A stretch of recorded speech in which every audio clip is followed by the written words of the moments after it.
오늘 주님께서 팔복의 마지막 부분을 말씀해 주시는데 이렇게 말씀하시죠. 의를 위하여 박해받은 사람은 참 복이 있다. 하나님의 나라가 그들의 것이다 라고 이렇게 말씀하셔요. 왜 이 말씀을 하셨을까? 예수님이 이 말씀하실 때 어떤 마음으로 말씀하셨을까? 저는 그런 게 굉장히 궁금해요. 그래야 예수님을 아는 기쁨이 커지기 때문에 그래요. 그러면서 그걸 알려면 저자의 의도를 먼저 찾는 거죠. 저자이신 하나님께서 마태를 기록한 기자인 마태를 통해서 그 당시에 맨 처음에 이 말씀을 받아 읽어야 될 제일 독자들, 원독자들은 어떤 급박한 상황 가운데 있었길래 하나님께서 마태를 통해서 이 말씀을 써서 읽게 해서 하나님의 음성을 들려줬을까? 저는 그런 게 굉장히 궁금하거든요. 원래 이 성경이 뭘 말씀하려고 기록을 했을까 하는 거예요. 그것은 주후 68년경에 이 마태복음을 받아 읽을 대상자, 이 원독자들은 누구냐? 유대인 그리스도인들입니다. 유대인으로서 나중에 개종해서 예수님을 믿고 구원받은 사람들이죠. 우리가 잘 알듯이 사복음서도 그 원독자들이 달라요, 대상이. 마가복음은 로마인 그리스도인들에게 이 마가복음을 써서 읽게 했고요. 반면에 누가복음 그리스인, 헬라인들 그리스도인들에게 이 말씀을 써서 읽게 했죠. 그런 것처럼 마태복음은 유대인으로서 예수님을 나중에 믿는 그리스도인을 대상, 원독자들에게 이 말씀을 써서 하나님의 음성을 들려주고 싶었거든요. 그러면 이 유대인 그리스도인들은 지금 현재 어떤 상황 가운데 있었을까 하는 거예요. 그것은 안팎으로, 안과 밖으로 박해의 엄청난 괴롭힘에 시달리고 있는 중이었습니다. 그러니까 하나님이 그걸 외면할 수가 없는 거예요. 그걸 보고 마태에게 성령의 감동을 줘서 이걸 빨리 써서 저들에게 이 말씀을 읽게 해라. 그래서 그들이 소망 가운데 모든 것을 견디고 이겨낼 수, 이 박해를 이겨낼 수 있는 확신을 갖게 만들어라. 그래서 이 마태복음을 맨 처음에 써서 읽게 한 겁니다. 왜? 이 유대인 그리스도인들은 그 안으로 박해가, 핍박이 너무 심했어요. 얼마만큼 괴롭힘을 당했느냐? 자기 동족인 유대인들을 배신했다고, 유대 종교를 배신하고 그리스도인이 되었다고 이들은 어떻게 괴롭혔느냐? 해당 예배 때에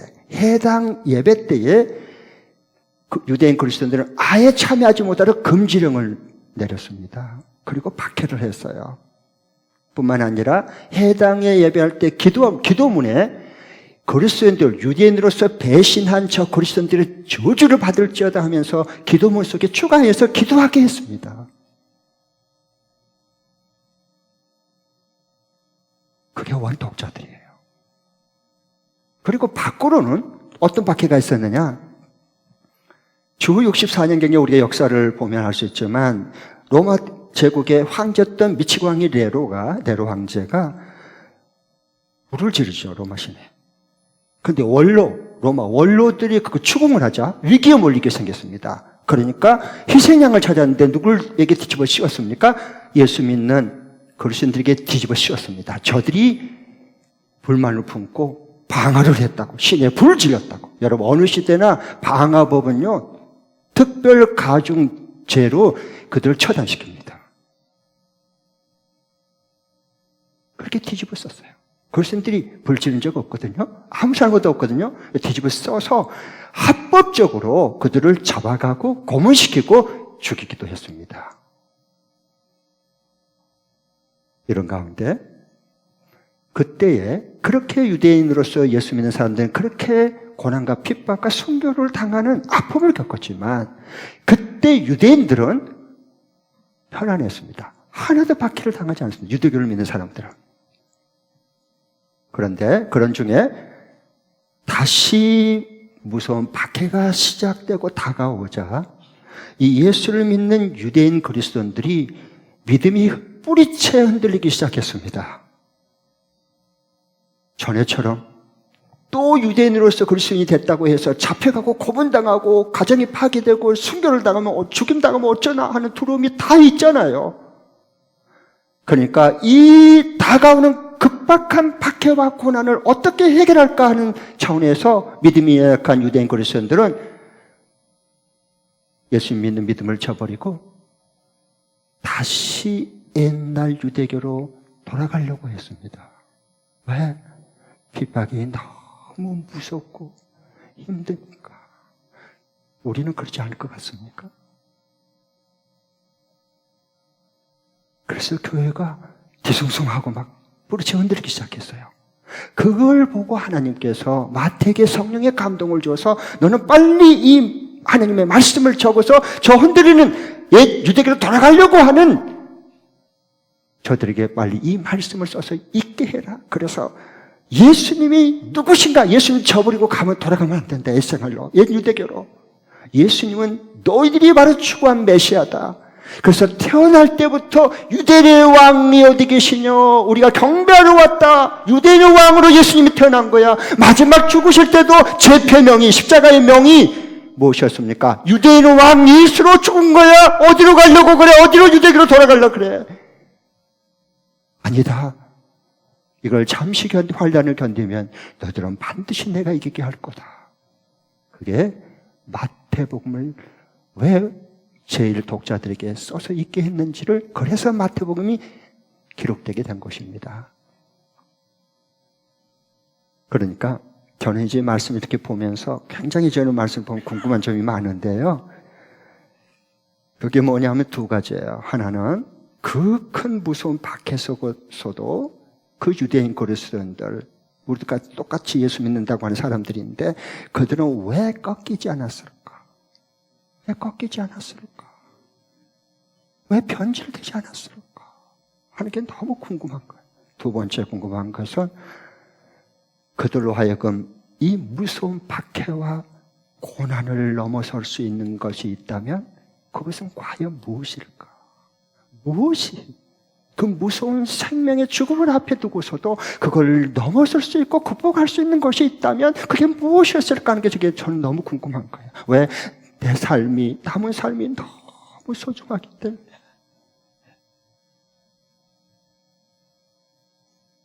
그래서 오늘 말씀에 보면 예수님께서 의를 위하여 박해를 받은 사람은 복이 있다라고 말씀했어요.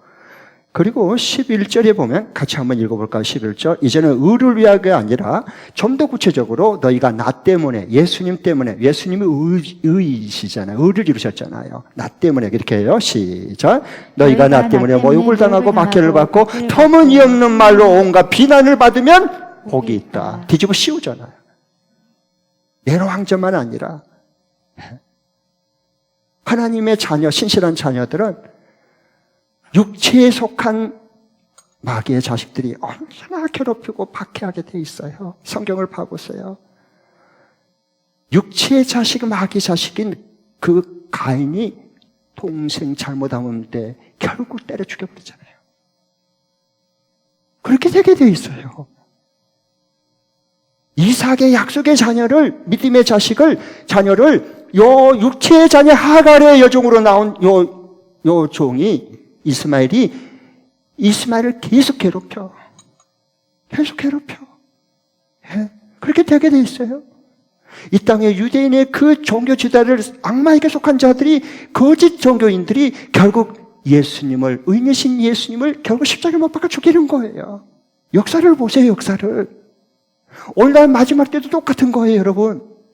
핍박 없는 신앙생활은 신앙이 아니에요. 그래서 왜 의를 위하여, 예수님을 위해서 박해를 받는 것이 복이 되고 너희들은 기뻐하라, 즐거워하라, 왜 이 말씀을 했을까?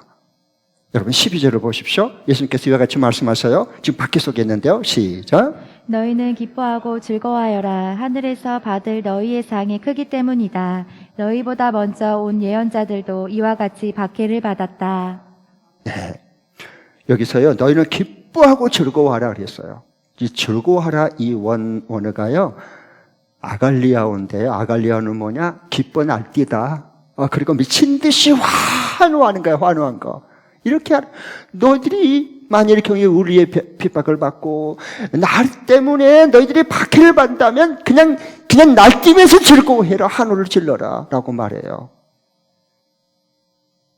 염장 지른 거예요? 그렇지 않아도 고난당하고 지금 죽고 싶은데. 근데 예수님이 그렇게 말씀하는 데는 다 뜻이 있어요. 계획이 있어요. 왜 예수님이 이와 같이 너가 나 때문에 의를 위해서 박해를 받을 때 너희들이 기뻐하고 즐거워 하늘을 찔러라 날뛰면서 즐거워서 춤을 춰라. 왜 그랬을까요? 그건 현재 내가 당한 고난보다 하늘에 받을 상이 더 크게 보이기 때문에 그래요. 현재 내가 겪는 이 고난보다 장차 하나님께 받을 상이 더 크게 보여야 돼. 그래야 기뻐하지 말는중에. 현재 고난은 장차 받을 영광과 좋게 비교할 수 있도다 없도다? 없도다. 하늘의 상이 뭐길래? 하늘의 상이 뭐길래 박해를 고난당하면서 기뻐할 수 있을까?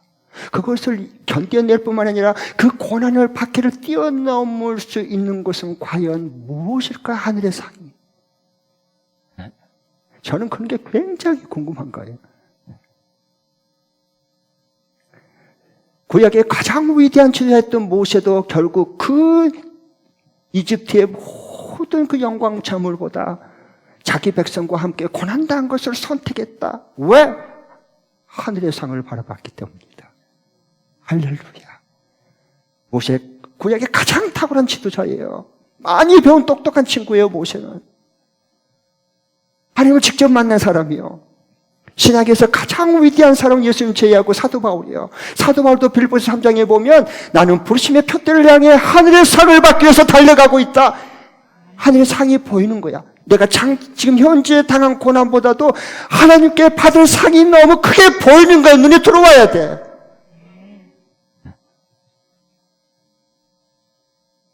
그럼 우리가 고난을 예수님 때문에 복음 때문에 당하는 박해가 하늘의 상이 크니까 기뻐하고 즐거워하라 했는데 그 하늘의 상이 뭘까? 하나님께서 주시려고 하는 그 상이 뭘까? 그 굉장히 궁금해요. 상품의 그 상 내용이 중요하잖아요. 네. 옆에서 이렇게 상을 받다 그러면 옆에 사람이 상품 보고 야 그거 한번 뜯어봐봐. 그거 못 들었어? 다 궁금하잖아. 근데 내가 받을 상을 어떻게 궁금하지 않을 수 있겠어? 하나님께 받을 상인데 그것도. 네. 그 하늘의 상은 하나님 주시는 상은 이 땅 위에서는 한번 따라해 주십시오. 예수님 많이 닮은 거다. 예수님 많이 닮은 거다. 예수님 많이 닮은 거다. 이게 하늘의 상이에요. 애깨깨. 예수님 많이 닮은 게 내 삶에 왜 중요할까? 우리는 별로 중요하지 않다고 생각해. 왜? 진리를 모르니까 잘. 근데 아니에요. 예수님 많이 닮는 게요. 이 땅 위에서는 예수님 많이 닮은 만큼으로 이 땅 위에 임한 천국의 기쁨을, 희락을, 영광을 누리는 거예요. 예수 믿어도 예수 눈곱만큼 닮으면 만날 불평이 터지는 거예요. 왜? 기쁨이 없어. 예수님 닮지 않았으니까. 닮으려고 하지도 않으니까. 제자가 되려고 하지도 않으니까. 변화도 안 되고 기쁨도 없고 그냥 믿어주는 거야. 그리고 그냥 입에서 불평이 그냥 달고 나와. 얼마나 삶이 고달프고 고통스럽겠어.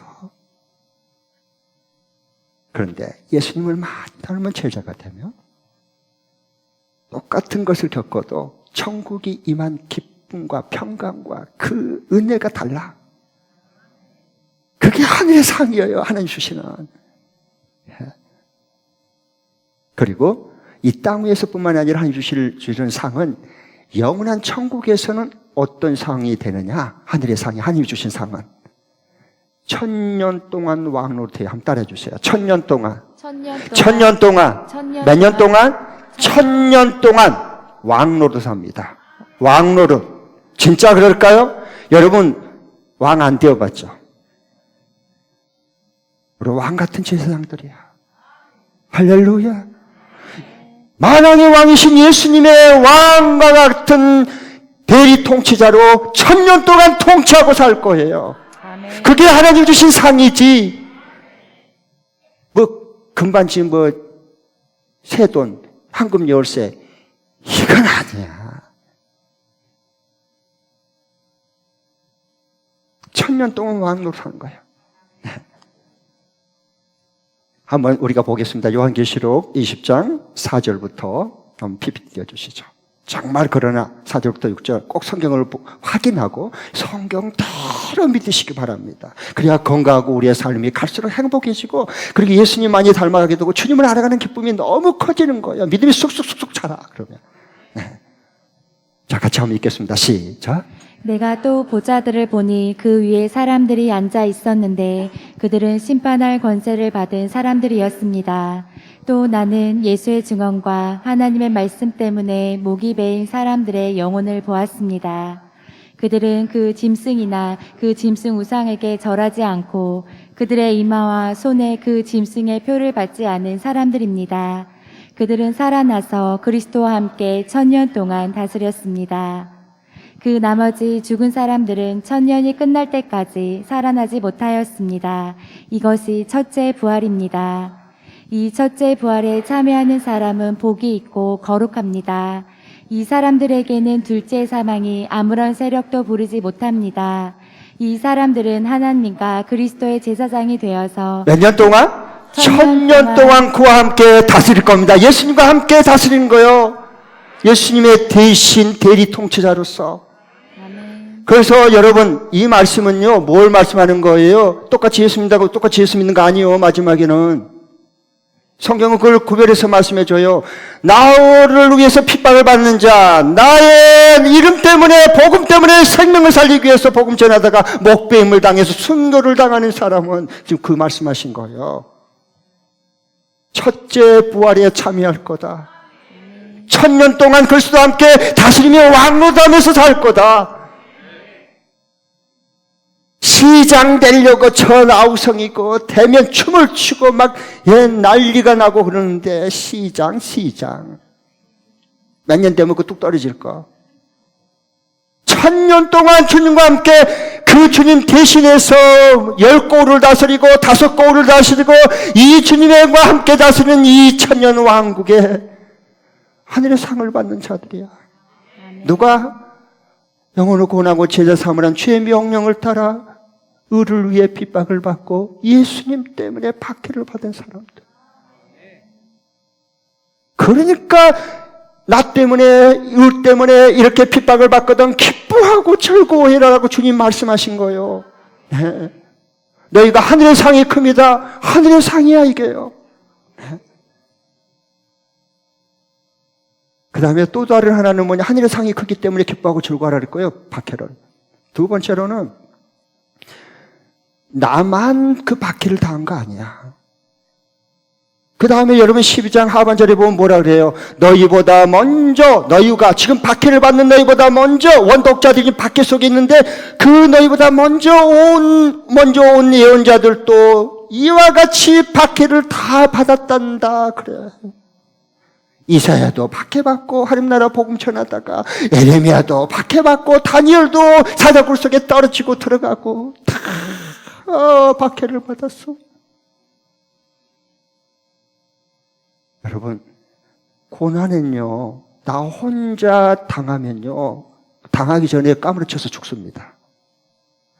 그런데 다 당한 걸 내가 당하면 다 이거네.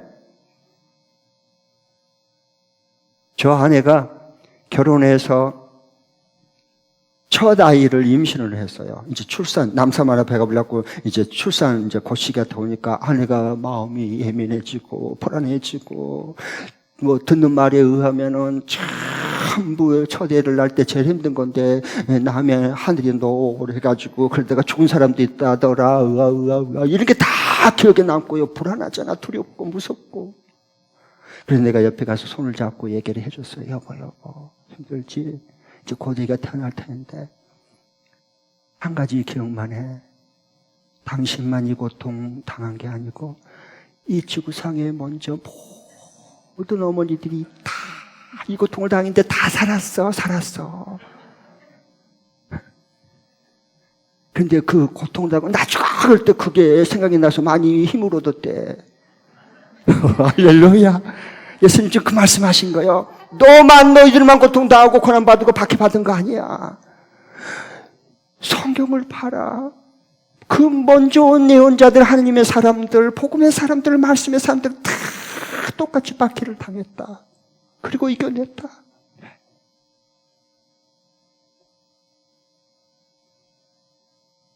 그래서 저는 복음이 좋아요. 그러면서 제가 이걸 보면서 순교는 두 가지가 있구나 그걸 알았어요. 순교는 몇 가지가 있어요? 두 가지가 있어. 우리가 잘 아는 순교는 첫 번째 거예요.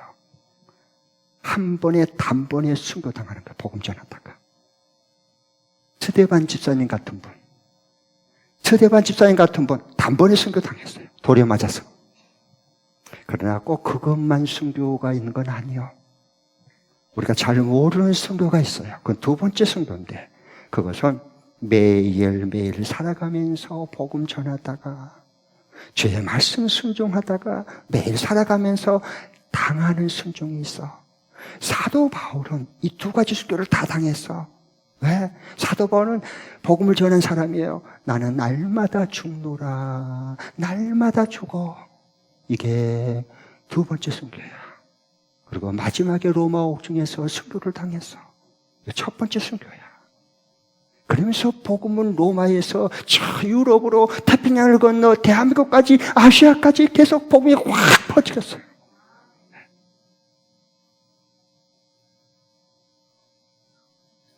그러면 제가 한번 질문해 볼게요.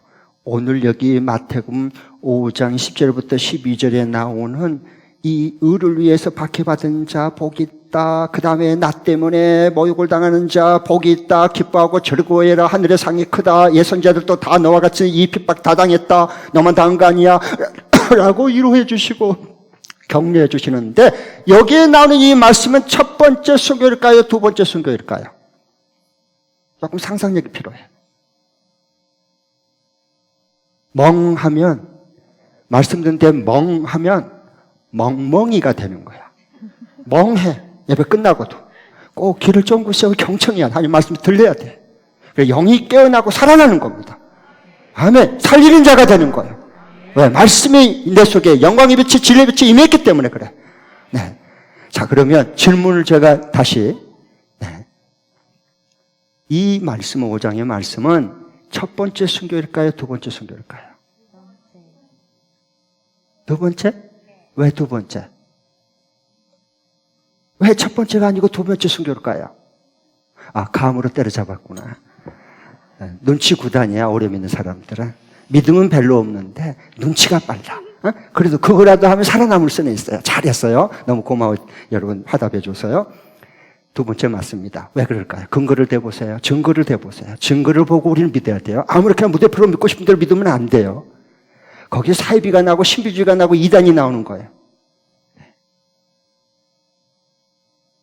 두 번째 순교, 예수님 하신 말씀. 왜 그럴까요? 그 다음 문맥을 보면 저자의 의도를 알 수가 있어요. 그것은 어디에서 나오느냐? 그 다음 절을 봐보십시오. 마태복음 5장 13절 14절을 보십시오. 연결해서 보면 이거 두 번째 순교구나. 금방 진리를 알 수가 있습니다. 자, 같이 띄워주시죠. PPT 띄워주시죠. 네, 마태복음 5장 13절 14절 연속해서 보는 겁니다. 연결해서 문맥으로 맥락을 따라서요. 시작. 너희는 세상의 소금이다. 소금이 짠맛을 잃으면 무엇으로 그 짠맛을 되찾게 하겠느냐. 짠맛을 잃은 소금은 아무데도 쓸데가 없으므로 바깥에 내버려서 사람들이 짓밟을 뿐이다. 너희는 세상의 빛이다. 산 위에 세운 마을은 숨길 수 없다. 자, 봐보십시오. 이어서 이 말씀했어요. 왜 그럴까요? 하나님이 왜 이어서 마태를 통해서 기록해서 이렇게 했을까요? 하나님 원래 말씀한 뜻이 여기 있는 거예요. 욱하고 죽는 게 아니라 소금은 녹아가요. 점점 작아져요. 녹은 거야. 날마다 죽는 거야. 빛을 내려면 초물이 녹아야 돼. 그 날마다 죽는 순교야. 소금이 녹아야지 음식 속에 들어가서 맛을 내고 빛을 비추려면 초물이 녹아야 어둠을 밝히지. 예수 믿는 분 중에서 을을 복음을 위해서 생명용 고난을 위해서 관심 없고 핍박 안 받으려고 이리 피하고 저리 피하고 그러면서 자기 멋만 맛이 없으니까 소금의 맛을 못 낸 그리스도인들은 자기 멋 내는데 모든 걸 투자합니다. 안 믿는 사람이 자신들과 똑같은데 왜 예수를 믿겠어요? 예수님 사람들을 맛을 낼 수 있어야지. 날마다 나는 죽노라. 주의 사랑 때문에, 주의 복음 때문에 생명을 살리기 위해서, 그 말씀을 순종하기 위해서 날마다 내가 소금이 녹아진 것처럼 그래야 맛이 나오잖아요. 근데 폼 잡고 있어. 나 소금이 이렇게 커. 네보다 더 커. 자, 같이 도토리 키져봐. 내가 더 크지. 내가 여기 교회 먼저 왔어. 내가 중직점 받았어. 너 그때 뭐 했어? 소금 크기 키재기 하고 있어요. 녹아야지. 나는 날마다 예수님 때문에, 사람 때문에 나는 죽노라. 그래야 맛이 나오지, 녹은 만큼. 촛물이 녹은 만큼 어둠을 밝히는 빛이 바랄 수 있지 않겠습니까? 지금 그 말씀해주고 싶은 거예요. 하나님께서 먼저 이 마태를 통해서 원독자를 박해 중에 있는 이들에게 이 말씀을 주신 거예요. 너희들은 날마다 죽는 순교의 반열에, 영광스러운 반열에 맛을 내고 있다. 빛을 발하고 있다. 힘을 내라, 힘을 내라, 힘을 내라, 내 자녀들아, 죄 몸된 교회들아. 그런데 그리스도인들이 소금처럼 녹아지고 촛물처럼 녹아지는 걸 거부하고 싫어해요. 그리고 영광만 받으고 칭찬만 받고 인정만 받으고 박수만 받으려고 그래. 마땅히 없어. 이런 맛을 잃은 소금은 밖에 버리워져 사람에게 밟힐 뿐이니라. 그래서 한국교회가 맛을 잃어버려서 말씀을 떠나버렸어요. 그러니까 맛을 잃어버리니까 사람들이 그냥 다 손가락질하고 그냥 밟는 거야. 짓밟는 거야. 그리스도인들. 왜? 맛을 이미 잃어버렸거든.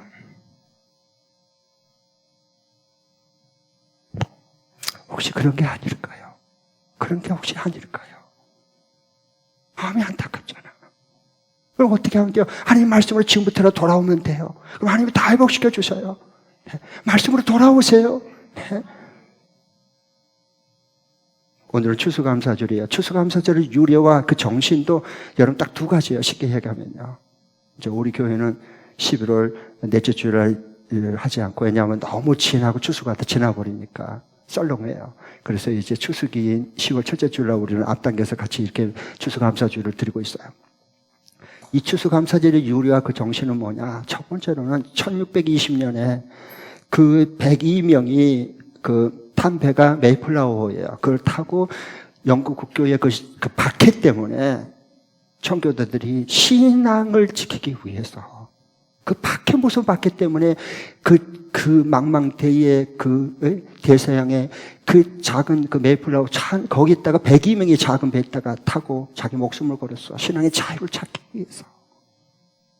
그런데 그 풍파와 그 추위와 굶주림, 질병까지 와서요. 절반이 죽어버렸습니다. 그곳에 이제 신대리교회 미국에 와가지고 그 인디언들의 원주민들의 도움을 받아서 그 곡식을 뿌리가 해갖고 이듬해 11월 달에 그것을 추수해가지고요. 자기들만 날려 먹는 게 아니고 그 이웃들과 함께 칠면조를 잡아서 칠면조 고기 잔치를 하고 그리고 옥수수 씹는 곡식을 걷어가지고 같이 이웃을 초청해서 함께 나누고 함께 기뻐하는 게 이게 추수감사절의 정신이에요. 의를 위해서 믿음을 끝까지 지킴으로 추수하는 알곡들이 있어요. 마지막에 가라지들이 아니라 죽정이들이 아니라 알곡도 하는 기쁨이 있잖아요. 그래서 우리가 이렇게 쓰고 있는데 이건 내 것이야. 손대지 마. 그런 게 아니라 그걸 하나님의 은혜로 준 것임을 알고 살려준 것을 알고 그래서 이웃들과 함께 초청해서 같이 기뻐하며 잔치를 베푼 게 추수감사절의 정신입니다. 그래서 우리 교회 추수감사절 헌금 오늘 여러분 드렸죠. 교회 어려운 사람들, 어려운 우리의 성도들, 주변의 지역에 어려운 사람들을 같이 베풀고 나누잖아요. 왜? 그 원래 정신을 살리기 위해서. 자, 그럼 오늘 말씀 적용할 말씀 드리겠습니다. 아, 그렇구나. 순교는 두 가지가 있구나. 원독자들이 이 무서운 박해 속에 있었기 때문에 원래 옛생활로 돌아가 버리고 유대교로 다시 돌아가 버리려고 우선 편하고 피하려고 그랬을 때 이 말씀을 마태를 통해서 써서 하나님의 음성을 들려줬구나. 끝까지 고난을 이기게 만들어줬구나. 살아있는 말씀이구나. 옳지. 그러면 두 가지 순교인데 나는 첫 번째 복음을 전하다가 목 잘려 그냥 피 흘려 죽은 순교는 나는 대한민국이니까 자유 종교가 보장이 되잖아요. 그러니까 그 순교는 못 당해도 주의 말씀을 따라 영혼을 권하고 죄 삼는 사람을 살리고 예수의 사람을 세워내는 키우는 이 일에 내 시간과 물질과 내 남은 몸을 거기에 쏟아 부으리라. 나는 날마다 죽노라. 이 날마다 녹아지는 소금처럼 내가 죽으리라. 이것이 그래야 맛을 내고 빛을 낼 수 있으니까 그렇게 살고 싶어졌어요. 그렇죠? 지금 말씀 받을 때까지 잘 따라오고 있죠? 그런데 그러면 이번 주간에 목사님 제가 어떻게 하면 그렇게 될까요? 이 부분을 말씀드리겠습니다. 목사님 그러면 제가 그렇게 살고 싶어졌거든요. 제가 말씀을 받았어요. 깨달았어요. 그래 맞아요. 근데 살고 싶은데 제가 이번 주간에 그러면 어떻게 구체적으로 살면 될까요? 적용 실천할 수 있는 말씀 드리겠습니다. PPT 띄워주십시오. 두 번 읽겠습니다. 시작. 사랑과 섬김을 받으려고 하지 않고 이미 받은 그 사랑을 흘러보내는 섬김과 나눔의 기쁨을 경험하는 연습을 한다. 다시 한 번 더. 사랑과 섬김을 받으려고 하지 않고 이미 받은 그 사랑을 흘러보내는 섬김과 나눔의 기쁨을 경험하는 연습을 한다. 아멘. 이게 실천 적용하는 거예요. 말씀대로 순종해 보는 거예요. 말씀대로 한번 한 주간 살아보는 거, 씨름해 보는 거예요. 하나님 역사가 일어나요. 말씀 살았다고 하는 증거를 경험하고 체험해서 알게 돼요.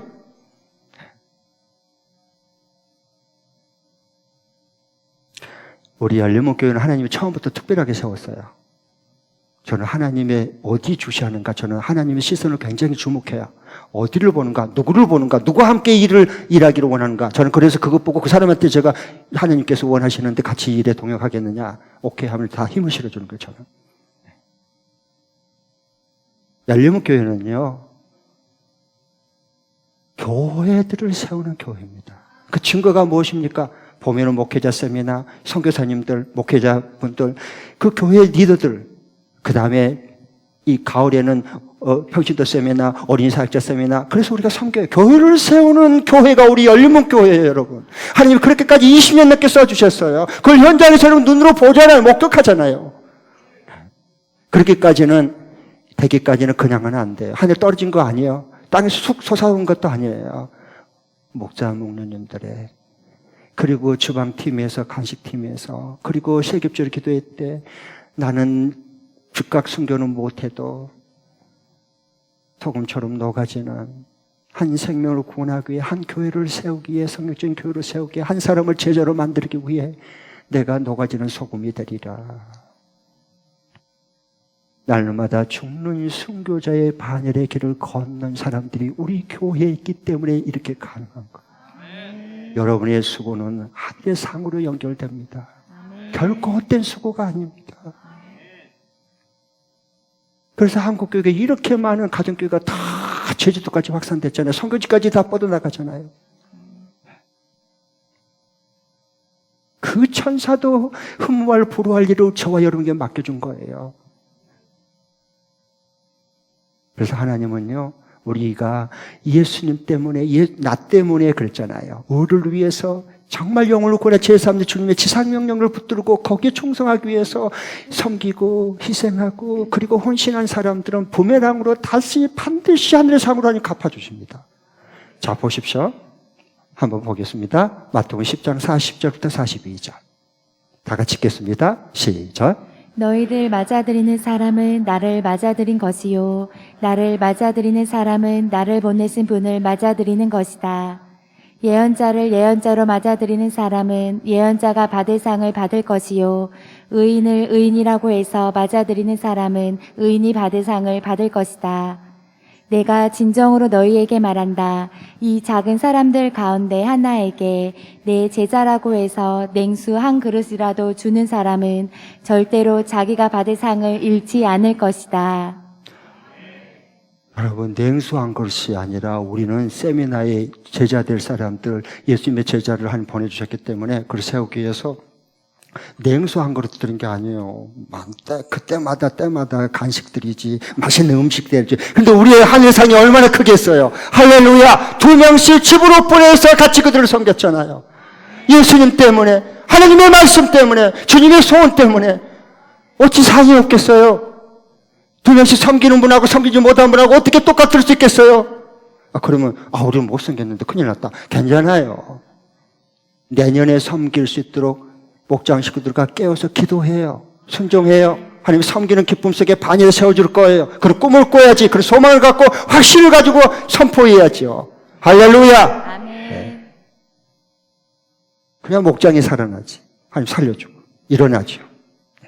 뿐만 아니라 이 땅에는 그렇고요. 주님 앞에 가면 주님이 다스리는 1000년 동안 착하고 내 충성된 종아 10문화의 비유로 한 문화 가졌는데 내 10문화를 남겼어요. 착한 내 종아, 충성된 내 종아, 네가 나를 대신해서 10고를 1000년 동안 다스려라. 한 종은 한 문화 가지고 5달러 문화를 남겼어요. 착하고 내 충성된 종아, 너는 1000년 동안 5고를 날 대신해서 다스려라. 이런 축복이 함께 할 수 있기를 바랍니다. 아멘. 다 함께 자리에 일어나겠습니다.